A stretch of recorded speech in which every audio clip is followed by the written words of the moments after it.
ప్రియులారా, బైబిల్ గ్రంథంలో నుండి కీర్తనలు 27వ కీర్తన 10వ వచనాన్ని చదువుకుందాం. 27వ కీర్తన 10వ వచనం.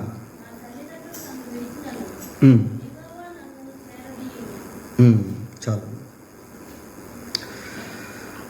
27వ కీర్తన 10వ వచనాన్ని మనం చదువుకున్నాం. నా తల్లిదండ్రులు నన్ను విడిచినను యెహోవా నన్ను చేరదీయును. ఈ లోకంలో జన్మించిన ప్రతి వ్యక్తికి ఖచ్చితంగా ఎవరుంటారు? తల్లిదండ్రులు ఉంటారు. తల్లిదండ్రులు లేని బిడ్డలు అనేవాళ్ళు ఎవరు కూడా ఉండరు. మరి బిడ్డల పట్ల తల్లిదండ్రులు ఎలాగుంటారు అంటే, వారు ప్రేమను పంచేటువంటి వారిగా ఉంటారు, ఆదరించేటువంటి వారిగా ఉంటారు, పెంచి పోషించేటువంటి వారిగా ఉంటారు, కాపాడేటువంటి వారిగా ఉంటారు. తల్లిదండ్రులైనటువంటి వారు పిల్లల పట్ల చాలా త్యాగపూరితమైనటువంటి వారిగా ఉంటారు.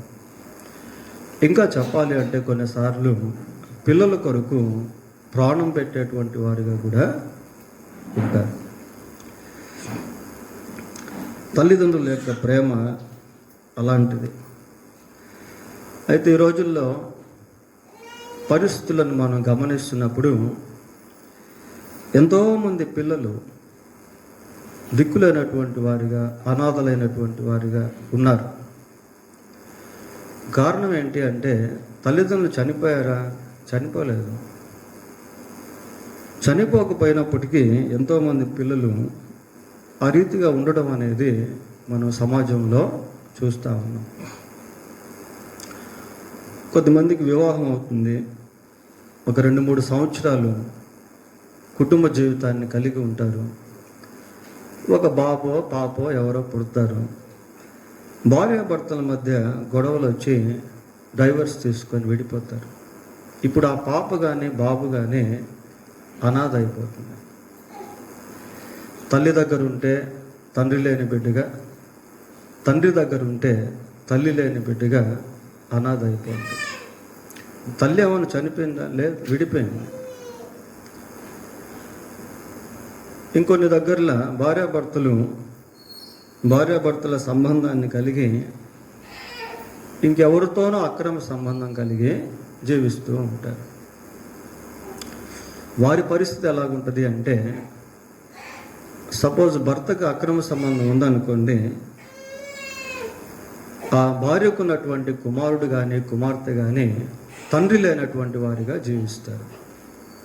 ఏ దుబాయ్లోనో అమెరికాలోనో వెళ్తారు, అక్కడ వేరే వాళ్ళతో సంబంధాలు పెట్టుకుంటారు. ఇక్కడ ఉన్నటువంటి భాగస్వాములకు పుట్టినటువంటి పిల్లలు తండ్రి లేనటువంటి వారిగా జీవిస్తారు. ఇంకొద్దిమంది ఎమోషనల్ సెక్సువాలిటీ, ఉద్రేకపూరితమైన లైంగిక సంబంధాలను కలిగి ఒక బిడ్డకు జన్మనిస్తారు. ఏమంటున్నాడు? ఉన్నాడు ఇంకొక వ్యక్తి, కడసారి వాడు ఉన్నాడు.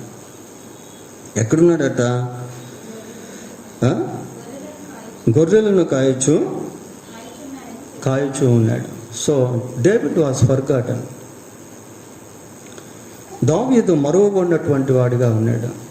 Even though he had a father, he was forgotten. దావీదు తండ్రి ఉన్నప్పటికీ దావీదు తండ్రి చేత మరువబడినటువంటి వ్యక్తిగా ఉన్నాడు. ప్రియులారా, అయితే దేవుడు దావీదుని మర్చిపోలేదు. దేవుని వాక్యాన్ని వింటున్నటువంటి మనము మనల్ని జ్ఞాపకం చేసుకునేటువంటి దేవుడు ఒకడు ఉన్నాడని, మనల్ని ప్రేమించేటువంటి దేవుడు ఒకడు ఉన్నాడని, మనుషులు మనల్ని విడిచిపెట్టిన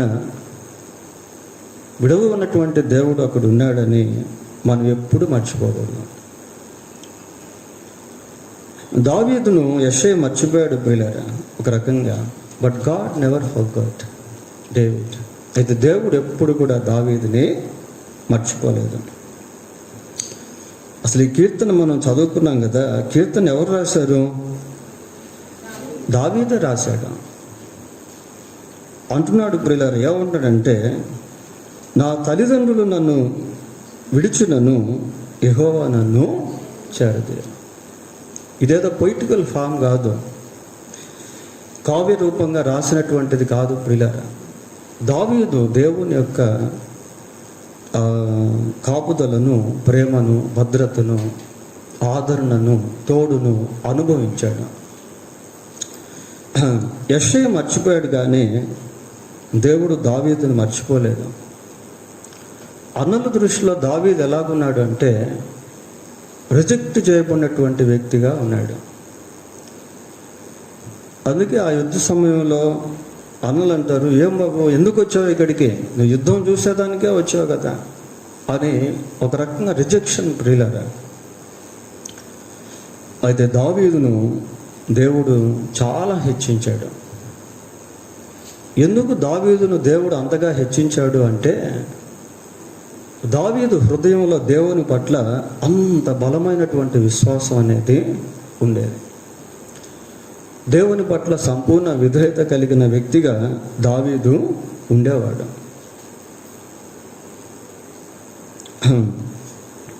అందుకే అంటున్నాడు, ఏమంటాడంటే, నా తల్లిదండ్రులు నన్ను విడిచినను యెహోవా నన్ను చేరదీయును. ఇందాక మనం చెప్పుకున్నాం, విడువరు విడిచినను, మరువరు మరచినను. ఎప్పుడు బిడ్డల్ని తల్లిదండ్రులు మరవరు ప్రియులారా. కొన్నిసార్లు ఆ సమయంలో మర్చిపోయినట్టు కొన్ని సందర్భాలు కనిపించినప్పటికీ మళ్ళీ దే రిమెంబర్ అగైన్, మళ్ళీ వాళ్ళు జ్ఞాపకం చేసుకుంటారు. చూడండి, యెషయా గ్రంథం 49వ అధ్యాయము 15వ వచనం చదువుదాం. 49:15.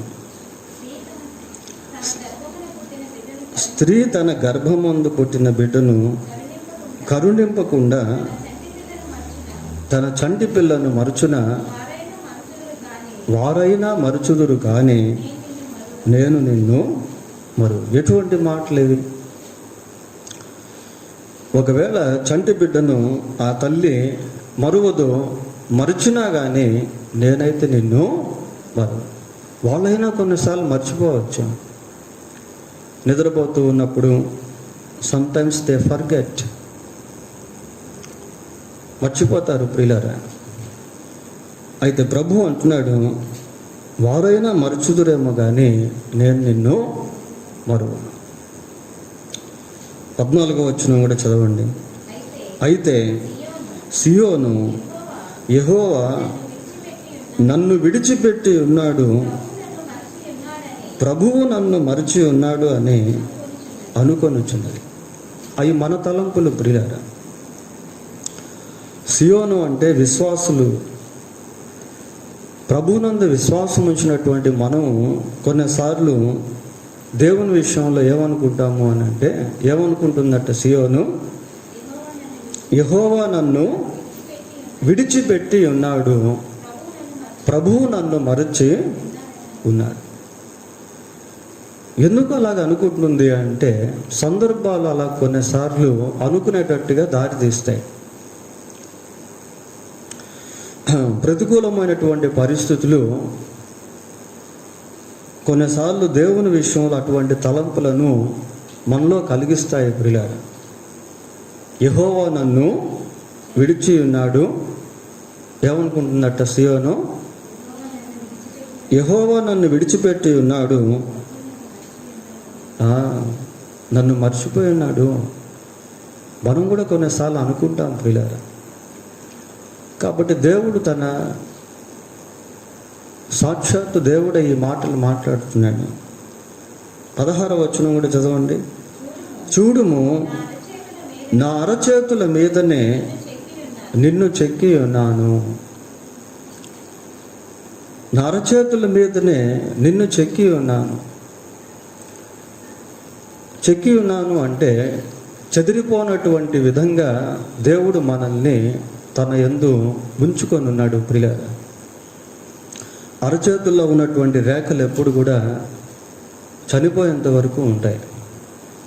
తల్లి గర్భమందు నిర్మాణం అయ్యేటువంటి ఈ రేఖలు, ఈ ఫింగర్ ప్రింట్స్, ఇవన్నీ ఎప్పటి వరకు ఉంటాయంటే చనిపోయే తర్వాత కూడా ఉంటాయి. అంటే దేవుడు ఎల్లప్పుడూ మనల్ని తన ఎదుటే పెట్టుకొని ఉన్నాడు. చూడుము, నా అరచేతుల మీద నిన్ను చెక్కి ఉన్నాను. కనుక పరిస్థితి ఎంత జటిలముగా ఉన్నప్పటికీ దేవుడు నా పట్ల శ్రద్ధ కలిగి ఉన్నాడు అన్నది చాలా ప్రాముఖ్యం ప్రియులారా.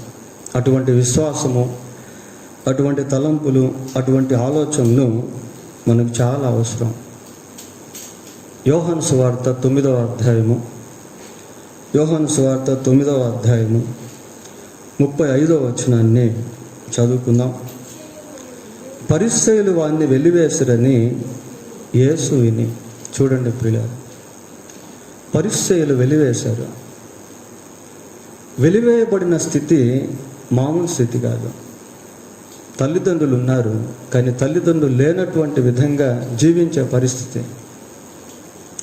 తనకంటూ స్వేచ్ఛ ఉంది, ఊరుంది, ఇల్లుంది, కానీ అవి లేనటువంటి అనాథగా జీవించేటువంటి స్థితి. వెలివేయబడుట అనేది చాలా ఘోరమైనటువంటి స్థితి ప్రియులారా.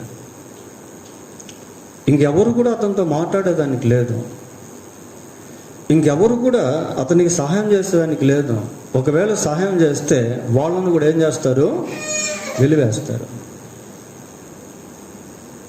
అటువంటి పరిస్థితిలో ఆ వ్యక్తి ఉంటే విని వాణ్ణి కనుగొని,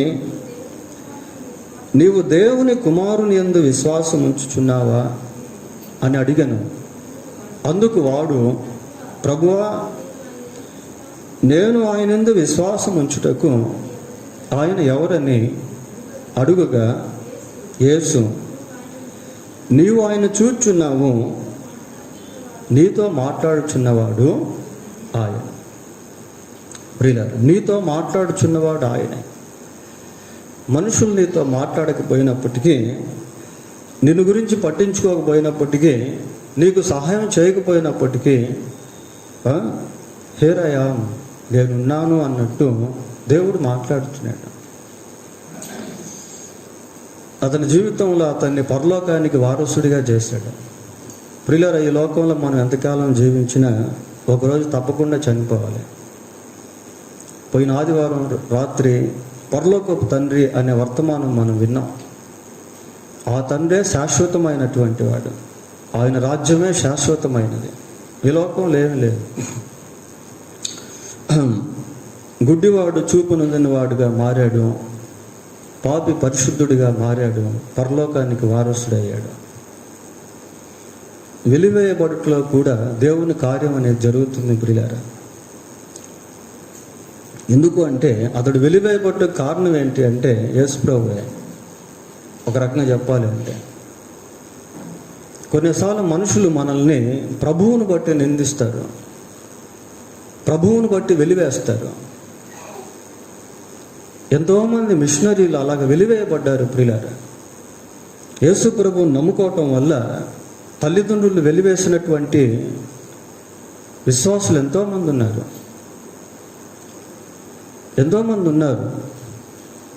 కొన్నిసార్లు పరిస్థితులు ఎలాగుంటాయంటే, చూడండి ఒకసారి మత్తయి సువార్త 10వ అధ్యాయము 21-22 వచనాలు చదువుదాం.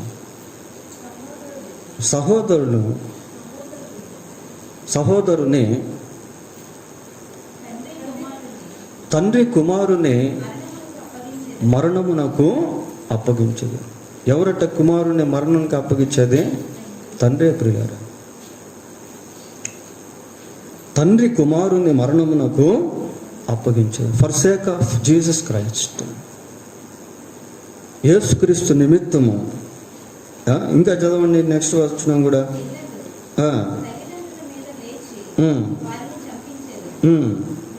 మీరు నా నామము నిమిత్తము అందరి చేత వేషింపబడుదురు. చూడండి పిల్లలు, నా నామము నిమిత్తము. ఇక్కడ ఈ గుడ్డివాడు యేసు ప్రభు నిమిత్తము వెలివేయబడ్డాడు. కొన్నిసార్లు కొద్దిమంది తండ్రులు ప్రభువు నిమిత్తం పిల్లల్ని హతమార్చేవారుగా కూడా ఉంటారు పిల్లలు. క్యాస్టిజము, రిలీజియన్ ఫీలింగ్స్, సొసైటీ ఫీలింగ్స్ కొద్దిమందిలో వృక్షాల్లాగా నాటుకొని పోయి ఉంటాయి. అటువంటి వాళ్ళ కుటుంబంలో ఎవరైనా యేసు ప్రభువుని నమ్ముకుంటే వాళ్ళని వెలివేస్తారు, అవసరమైతే వాళ్ళని హతమారుస్తారు. అట్లాంటి కేసులు కూడా ఉన్నాయి లోకంలో.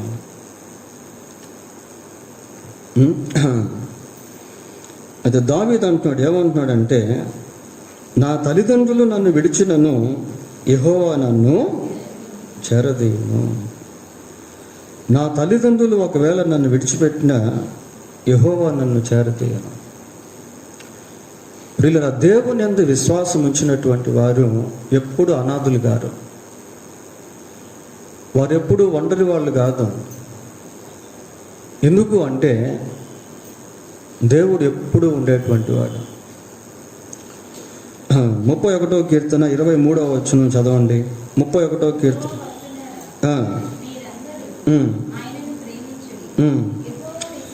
యెహోవా విశ్వాసులను కాపాడును. యెహోవా విశ్వాసులను కాపాడు. దేంట్లో నుంచి కాపాడుతాడు? శత్రువుల నుంచి అనేది కాదు ప్రియులారా. ఒంటరితనం కూడా ఒక శత్రువు లాంటిదే. ఒంటరితనంతో ఎంతమంది చనిపోలేదనుకుంటున్నారు? ఎవరో వచ్చి వాళ్ళని చంపలేదు, ఒంటరితనమే వాళ్ళని చంపేసింది ప్రియులారా. So loneliness also is enemy. ఒంటరితనం కూడా ఒక శత్రువు లాంటిదే. But God is with us even in loneliness. దావీదు అంటాడు, గాఢాంధకారపు లోయలో నేను సంచరించినను ఏ అపాయమునకు భయపడను, నీవు నాకు తోడై ఉన్నావు. నేను ఒంటరిగా ఉండినను సురక్షితంగా నీవు నన్ను నివసింప చేయదు. యెహోవా విశ్వాసులను కాపాడును. దేంట్లో నుంచి కాపాడుతాడు అంటే ఒంటరితనం అనే శత్రువు నుంచి కూడా కాపాడుతాడు ప్రియులారా.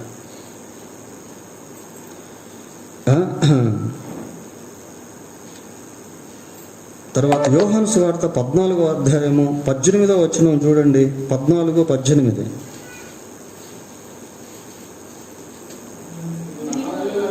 మిమ్మును అనాథులుగా విడువను. ఇందాక మనం చెప్పుకున్నాం ప్రియులారా, సహజంగా తల్లిదండ్రులను కోల్పోయినటువంటి పిల్లల్ని ఏమంటారు అంటే అనాథులు అని అంటారు. అయితే ప్రభు ఇక్కడ అంటున్నాడు, ఏమంటున్నాడంటే, నేను మిమ్మల్ని అనాథులుగా విడువను అంటున్నాడు. అనాథులుగా విడువను అంటున్నాడు. I don't leave you as orphans, discomforters. నేను మిమ్మల్ని అనాథులుగా విడిచిపెట్టను అంటున్నాడు బ్రదర్. చూడండి నిజంగా దేవుని ప్రేమ ఎలాంటిదో, దేవుని మనస్సు ఎలాంటిదో. తల్లిదండ్రుల ద్వారా బిడ్డలు ఏవైతే పొందుతారో వాటన్నిటిని కూడా దేవుడు సమకూరుస్తాడు. యెషయా గ్రంథంలో అంటాడు, ఒకని తల్లి వాడిని ఆదరించినట్లు నేను మిమ్మల్ని ఆదరిస్తాను. So comfortness comes from God. ఆదరణ ఎప్పుడు కావాలి? గుండె బ్రద్దలైనప్పుడు కావాలి, దుఃఖంలో ఉన్నప్పుడు కావాలి, కోల్పోయినప్పుడు కావాలి, ఒంటరితనంలో కావాలి, నిరాశ నిస్పృహల్లో కావాలి ప్రియులారా, ఓటమిలో కావాలి. అన్ని సమయాల్లో కూడా దేవుడు నిన్ను ఆదరిస్తాడు. పరిశుద్ధాత్మ దేవుడు ఆదరణకర్తగా మన పట్ల ఉన్నాడు. బైబిల్ గ్రంథాన్ని మనం పరిశీలిస్తే అనేక మంది ఇలా ఒంటరితనం గుండా ప్రయాణం చేసినటువంటి వాళ్ళు కనిపిస్తారు. ఆ సిచ్యువేషన్ ఎలాగుంటుంది అంటే దానికి ఒక ఇలుస్ట్రేషన్ చూద్దాం, ఒక ఎగ్జాంపుల్ చూద్దాం. 102వ కీర్తన 7వ వచనం. 102వ కీర్తన 7వ వచనం. రాత్రి మెలకువగా నుండి ఇంటి మీద ఒంటిగా నున్న పిచ్చుకోవలే ఉన్నాను. అది చూడండి ప్రియులారా ఎలా ఉన్నా. రాత్రి మెలకువగా ఉండి ఇంటి మీద ఒంటిగా నున్న పిచ్చుకోవలే ఉన్నాను. రాత్రి మెలకువగా ఉండి, ఎందుకు మెలకువగా ఉండాలి? నిద్రపోవచ్చు కదా. ఎక్కడ అపాయం వస్తుందో, భయము, కలవరం, ఆందోళన. మెలకువగా ఉండి ఇంటి మీద ఒంటరిగా నున్న పిచ్చుకోవలే ఉన్నా. ఇలాంటి పరిస్థితులు గుండా ఎంతోమంది వెళ్ళారు ప్రియులారా. బైబిల్లో అలాంటి వాళ్ళు మనకు అనేక మంది కనిపిస్తారు. వారిలో అబ్రహాం కూడా ఒకడు. చూడండి, యెషయా గ్రంథం 51వ అధ్యాయము. యెషయా గ్రంథం 51వ అధ్యాయము 2వ వచనం చదవండి. ఆలోచించండి. అతడు ఒంటరి అయి ఉండగా నేను అతన్ని పిలిచి తిని అతన్ని ఆశీర్వదించి అతడు పెక్కు మంది అగునట్లు చేసి తిని. చూడండి ఆ మాటలు ఎలాగున్నాయో. అబ్రహాము ఎలాంటి స్థితిలో ఉన్నాడు అంటే హి వాజ్ ఇన్ లోన్లీనెస్. ఒంటరితనంతో ఉన్నాడు ప్రియులారా. ఒంటరిగా ఉన్నాడు, ఎంతో దుఃఖంతో ఉన్నాడు. దేవుడు అబ్రహామును పిలిచాడు, అబ్రహామును దేవుడు ఆశీర్వదించాడు, పెక్కు మంది అగునట్లుగా చేశాడు. So Abraham lost his whole loneliness whenever he was blessed by God. ఎప్పుడైతే దేవుని చేత ఆశీర్వదించబడ్డాడో అబ్రహాంలో ఉన్నటువంటి ఆ ఒంటరితనం ఏమైపోయింది? అదృశ్యం అయిపోయింది. ఈరోజు ఒకవేళ ఒంటరితనం నీకు ఉందేమో, ఒకరోజు అది అదృశ్యం అయిపోతుంది. దేవుడు నిన్ను ఆశీర్వదించి పెక్కు మందిగా చేసినప్పుడు అసలు ఆ ఒంటరితనమే నీకు ఇంకా గుర్తుండదు. అది ఎట్టుపోతుందో కూడా తెలియదు ప్రియులారా. అది ఎట్టుపోతుందో కూడా తెలియదు. తర్వాత ఆదికాండం 32వ అధ్యాయము, ఆదికాండం 32వ అధ్యాయం 23వ వచనాన్ని చదువుదాం. యాకోబు వారిని తీసుకొని ఏరు దాటించి తన కలిగినదంతా పంపివేసెను. యాకోబు ఒక్కడు మిగిలిపోయాను. ఒక్కడే మిగిలిపోయాడు ప్రియులారా. భార్య ఉన్నా భార్య లేని స్థితిలో ఉన్నాడు, బిడ్డలున్నా బిడ్డలు లేని స్థితిలో ఉన్నాడు. దాసులు చాలామంది ఉన్నారు, కానీ ఆ సమయంలో దాసులు కూడా లేరు. ఆస్తి ఎంతో కూడబెట్టాడు, సంపాదించాడు, అన్నీ కూడా చరాస్తులే. అయితే అక్కడ హెబోకు రేవు దగ్గర యాకోబుతో పాటు అవి కూడా లేవు. తను కలిగినదంతా కూడా పంపివేసి ఆ రేవు దగ్గర ఎలాగున్నాడట? ఒంటరిగా ఉన్నాడు. ఇంటి మీద ఒంటిగా మెలకువతో రాత్రంతా ఉన్నటువంటి పిచ్చుకలాగా యాకోబు ఇక్కడ ఉన్నాడు ప్రియులారా. అప్పుడు దేవుడు చూసి చూడనట్టు వెళ్ళాడా? దేవుడు యాకోబును దర్శించాడు, యాకోబుతో దేవుడు మాట్లాడాడు, యాకోబును దేవుడు ఆశీర్వదించాడు. యాకోబు యొక్క హృదయంలో ఉన్నటువంటి అన్న విషయమైన భయం వెళ్ళిపోయింది, దిగులు వెళ్ళిపోయింది. దేవుడు మనల్ని దర్శించినప్పుడు మన హృదయంలో ఉన్నటువంటి ఆ దిగులు, విచారం అవంతా కూడా వెళ్ళిపోతాయి ప్రియులారా. నీవు ఎక్కడైతే భయపడుతున్నావో, ఎవరికైతే భయపడుతున్నావో వారినే నీకు దేవుడు మిత్రులుగా చేసేస్తాడు. శత్రువే మిత్రుడు అయిపోతాడు. వాస్తవానికి ఏశావు యాకోబును హతమార్చాలని చాలా భయంకరమైనటువంటి ద్వేషాన్ని కలిగి ఉండేవాడు. ఇప్పుడు ఆ ద్వేషం వెళ్ళిపోయింది. దేవుడు వారిద్దరి మధ్య సమాధానం ఇచ్చాడు ప్రియులారా. న్యాయాధిపతుల గ్రంథం 16వ అధ్యాయము, న్యాయాధిపతుల గ్రంథం 16వ అధ్యాయము 25వ వచనాన్ని చదువుదాం. వారి హృదయములు సంతోషముతో నిండి ఉండగా వారు మనము పరిహాసము చేయుటకు సంసోనును పిలిపించుదుము రండని సంసోనును బందీ గృహము నుండి పిలవనంతేరి. ప్రియులారా, సంసోను ఎవరు అనుకుంటున్నారు? సంసోను నాజీరు చేయబడినటువంటి వ్యక్తి. సంసోను వాగ్దాన పుత్రుడు. ప్రపంచ చరిత్రలో సంసోను వంటి బలవంతుడు ఇంతవరకు ఎవరు కూడా లేరు ప్రియులారా. అటువంటి బలాఢ్యుడు సంసోను. ఇంకా చెప్పాలి అంటే సంసోను ముందు గొల్యాతు కూడా పనికిరాడు. అటువంటి బలాఢ్యుడైనటువంటి సంసోను ఏమైపోయాడు అంటే పాపంలో పడిపోయాడు. పాపంలో పడిపోయాడు ప్రియులారా. He lost his strength after falling in sin. పాపంలో పడిపోయిన తర్వాత బలాన్ని కోల్పోయాడు. దిక్కులేని వాడైపోయాడు. అపహాస్యానికి గురైపోయాడు. శత్రువుల చేత హింసించబడుతున్నాడు. అంధుడైపోయాడు. సర్దారులు ఉన్నారు, ఫిలిస్తీయులు ఉన్నారు, అందరూ కలిసి సంసోన్ని అపహాస్యం చేస్తున్నారు ప్రియులారా. అటువంటి సమయంలో సంసోను చూడండి, 28వ వచనం చదవండి. అప్పుడు సంసోను, యెహోవా ప్రభువా, దయచేసి నన్ను జ్ఞాపకము చేసుకోండి. ప్రియులారా, దేవుడు సంసోను జ్ఞాపకం చేసుకున్నాడు. దేవుడు సంసోను జ్ఞాపకం చేసుకొని మళ్ళీ బలాన్ని అనుగ్రహించాడు. అటువంటి సమయంలో సంసోను ఒంటరి వాడే.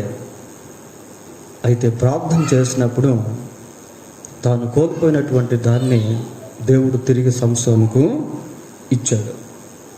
యోనా గ్రంథం 2వ అధ్యాయం, యోనా గ్రంథం 2వ అధ్యాయము 1వ వచనం చదువుతాం ప్రియులారా.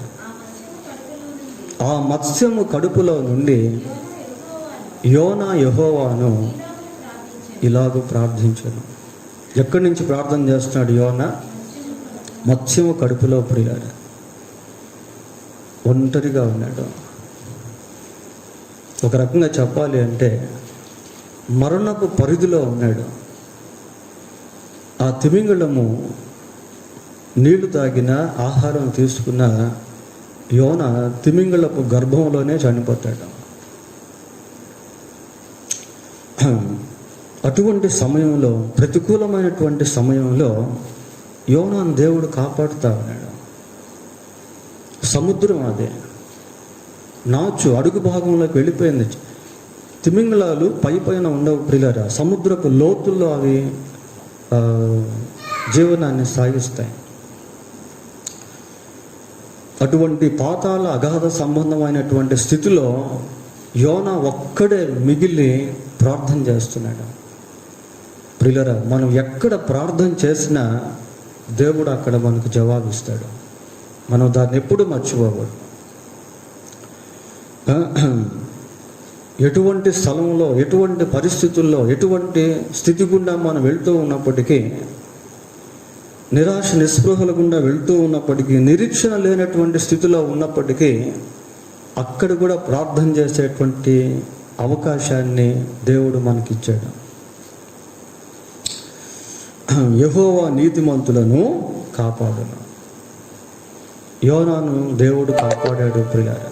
కాపాడి తన సంకల్పాన్ని నినేవా పట్టణపు విషయంలో దేవుడు నెరవేర్చాడు. Even though Jonah was disobedient to God, God did not fail to do his act. యోనా అవిధేయుడిగా ఉండినప్పటికీ దేవుడు తన కార్యాన్ని మాత్రం జరిగించుటకు వైఫల్యత కాలేదు ప్రియులారా. వీళ్ళందరూ కూడా ఒంటరితనం గుండానే వెళ్తూ వచ్చారు. పోతే యేసుక్రీస్తు ప్రభువుని గురించి మనం ఆలోచన చేస్తే సమాజాన్ని ప్రేమించిన వాడు, వ్యాధిగ్రస్తులను స్వస్థపరిచినటువంటి వాడు, దయ్యాల చేత బంధించబడినటువంటి వారికి విడుదల ఇచ్చినటువంటి వాడు, ఆదరణ లేక ఉన్నటువంటి వారిని ఆదరించినటువంటి వాడు యేసుక్రీస్తు ప్రభువు. ప్రియులారా, ఆయన కూడా ఇటువంటి మార్గం గుండా వెళ్ళాడు. పుట్టేటువంటి సమయంలో పరిస్థితులు ప్రతికూలంగానే ఉన్నాయి, అనుకూలంగా లేవు. పుట్టిన తర్వాత అనేక శోధనలు, హేరోదు చంపాలనేటువంటి ప్రయత్నం, పెరిగి పెద్దవాడు అవుతున్నాడు, ఇంట్లో కూడా శోధనే, ఎవరు పట్టించుకున్నటువంటి స్థితి. బాప్తీసం తీసుకొనగానే సైతాను శోధించాడు, పరిచర్యలో ఉంటే యూదులు శోధించారు, అనేక సార్లు ప్రభువును రాళ్లతో కొట్టి చంపాలని ప్రయత్నాలు చేశాడు. తర్వాత ప్రభువు తను తానే సిలువకు అప్పగించుకున్నాడు. ఆ అప్పగించుకునేటువంటి సమయంలో హీ బికేమ్ అలోన్ పర్సన్. శిష్యులు యేసు ప్రభువును వదిలి వెళ్ళిపోయారు. పిల్లారా, ఇంకా ఒక రకంగా చెప్పాలంటే తండ్రి కూడా ప్రభు యొక్క చేతిని విడిచిపెట్టినటువంటి స్థితి. అటువంటి మార్గం గుండా యేసుక్రీస్తు ప్రభు వెళ్తున్నాడు. 22వ కీర్తన 16వ వచనం ఒకసారి చదువుదాం. 22వ కీర్తన 16వ వచనం. ఏమా? కుక్కలు నన్ను చుట్టుకొని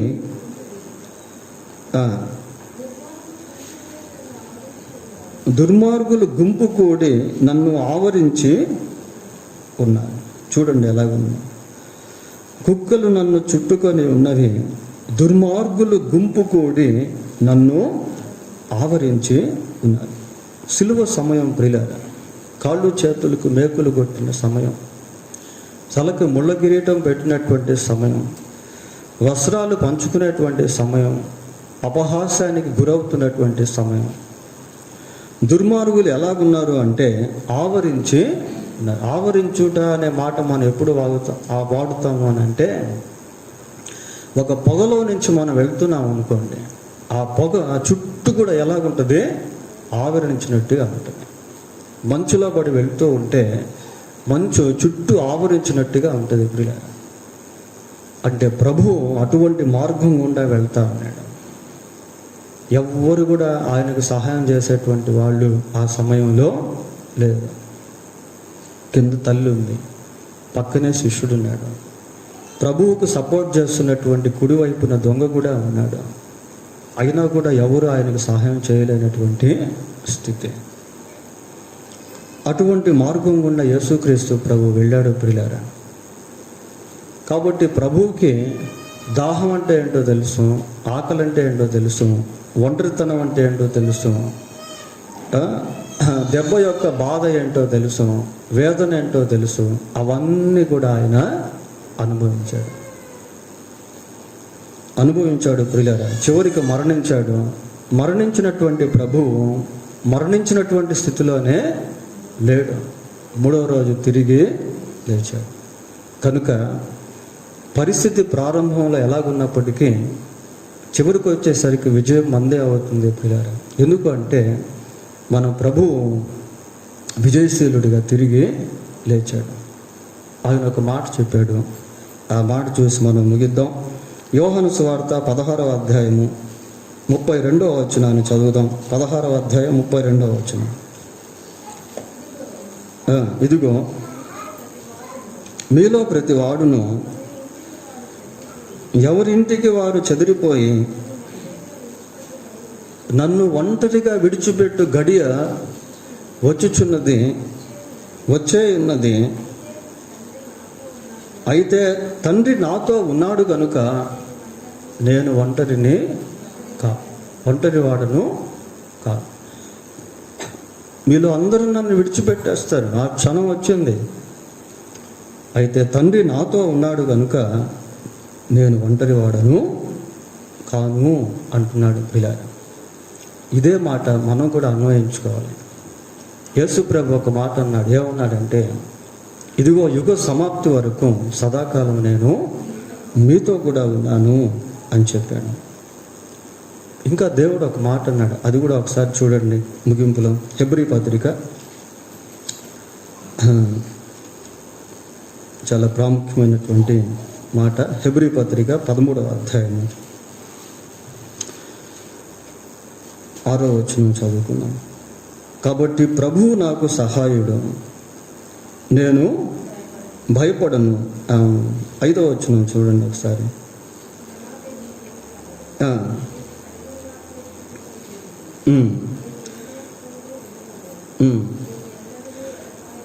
నిన్ను ఏమాత్రమును విడువను, నిన్ను ఎన్నడును ఎడబాయను అని ఆయనే చెప్పెను కదా. నిన్ను ఏమాత్రమును విడువను, నిన్ను ఎన్నడును ఎడబాయను. కాబట్టి తల్లిదండ్రులు విడిచిన, బంధువులు విడిచిన, ఆస్తి విడిచిన, ప్రభువు మాత్రం విడిచిపెట్టేటువంటి వాడు కాదు ప్రియులారా. ఆయన మనల్ని ఆదరించేటువంటి వాడిగా, ధైర్యపరిచేటువంటి వాడిగా, ఓదార్చేటువంటి వాడిగా ఉన్నాడు. దుఃఖాన్ని తీసివేసి సంతోషాన్ని ఇచ్చేటువంటి వాడు, కృంగుదలలో బలపరిచేటువంటి వాడు, ఒంటరితనంలో తోడుగా ఉండేటువంటి వాడు, దుఃఖ వస్త్రాన్ని స్తుతి వస్త్రంగా మార్చేటువంటి దేవుడు. దేవుడు తన వాక్యాన్ని దీవించిన గాక. ప్రార్థన చేసుకున్నాం. పరిశుద్ధుడైన మా తండ్రి, మీ పాదములకు వందనాలు, స్తోత్రాలు చెల్లిస్తూ ఉన్నాం. నా తల్లిదండ్రులు నన్ను విడిచినను, యెహోవా నన్ను చేరదీయును అని చెప్పబడిన మాటను బట్టి మీకు స్తోత్రాలు. ప్రభా, లోకంలో ఎవరు విడిచినా మీరు మమ్మల్ని విడిచిపెట్టేటువంటి దేవుడు కాదు. కనుక అన్ని పరిస్థితుల్లో, అన్ని సమయాల్లో మీ వైపు మేము చూడగలుగుటకు సహాయం చేయండి. మీ ద్వారా ఆదరించబడేవారముగా, ప్రభా, ఓదార్చబడేవారముగా ఉండుట కృప దయచేయండి. మీ కొరకు కనిపెట్టుకునే వారముగా మమ్మల్ని చేయండి ప్రభా. మీతో ఒంటరిగా సమయాన్ని గడిపేవారంగా మమ్మల్ని చేయండి. అన్ని విషయాల్లో, అన్ని పరిస్థితుల్లో, అన్ని సమస్యల్లో మీరు తగిన జవాబు ఇచ్చేటువంటి దేవుడు కనుక ప్రభా, మీ వైపు చూడగలుగుటకు మాకు అందరికీ దయతో కనికరించి సహాయం చేయమని మా రక్షకుడైన యేసుక్రీస్తు పరిశుద్ధమైన నామంలో ప్రార్థన చేస్తున్నాము తండ్రి. ఆమేన్. అందరూ లేచి నిలబడి పాట పాడుతూ ఉండగా ఆఫరింగ్స్ తీయబడతాయి.